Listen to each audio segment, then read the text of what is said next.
स्वागत है आपका वन इंडिया की खास पेशकश रन बांकुरे में। आज हम अपनी इस खास पेशकश में आपको बताएंगे एक ही जिले के उन 37 रन बांकुरों की कहानी जिन्होंने मां भारती की रक्षा के लिए अपनी कुर्बानी दे दी थी। जी हाँ, वो जिला है वीरों की भूमि, हरियाणा का करनाल। वही करनाल जो महाभारत काल के वीर योद्धा राजा कर्ण की नगरी भी थी।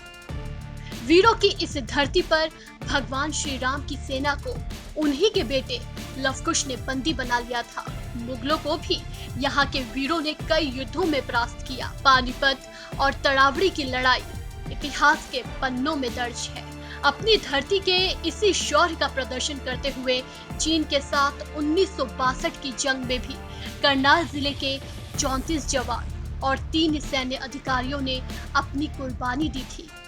इनमें से एक ही दिन में शहीद होने वाले 11 जवान तो सरफली गांव के रहने वाले थे। शहादत से पहले इन जवानों ने अपने इलाके में दुश्मन के नापाक मंसूबों को नाकाम कर दिया था, उसे आगे बढ़ने से रोक दिया था। कई दुश्मन जवानों को ढेर कर दिया था, जबकि इनके पास लड़ने को ना तो आधुनिक हथियार थे, ना ही हाड़ कपा देने वाली ठंड से बचने के लिए मोटे कपड़े और जूते। लेकिन फिर भी इन जवानों ने इन सब की परवाह किए बगैर दुश्मन को धूल चटा दी। उस वक्त जंग में शहीद होने पर पार्थिव शरीर का वहीं पर राजकीय सम्मान से अंतिम संस्कार किया जाता था।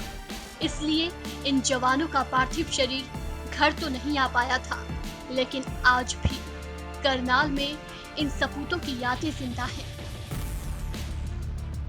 हरियाणा गठन से पहले संयुक्त पंजाब में करनाल जनपद के अंतर्गत पानीपत, कैथल, कुरुक्षेत्र भी आते थे। वर्तमान संदर्भ में इनके जिले बनने के कारण उन वीर योद्धाओं के कुछ गांव दूसरे जिलों में शामिल हो गए हैं। इसके बावजूद सीमा पर दुश्मन एक बार फिर हमें ललकार रहा है। वो हमारे धैर्य को हमारी कमजोरी समझ रहा है, जबकि 15 जून की रात हमने उसे झलक दिखा दी थी कि हमारे एक एक जवान तुम्हारे 10-10 जवानों पर भारी पड़ सकते हैं। ऐसा नजारा हमने उसे सिर्फ 2020 में ही नहीं दिखाया है, बल्कि 1962 और 1967 में भी दिखाया है। 1967 में हमारी सेना की एक पलटन ने उसके पूरे डिवीजन को मौत की नींद सुला दी थी।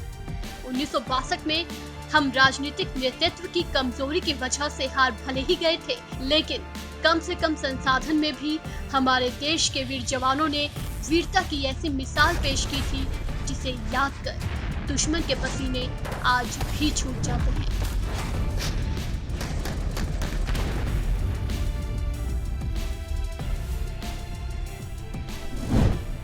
इसके बावजूद उन्होंने अब कोई बड़ी गुस्ताखी की तो इस बार हमारे जवानों के दिल में 1962 से जो आग लगी है वो बारूद बनकर बरस जाएगी और दुश्मन का सर्वनाश होगा, क्योंकि 2020 का भारत 1962 के भारत से कई गुना ताकतवर है, जो दुनिया की किसी भी ताकत से टकराने का मादा रखता है।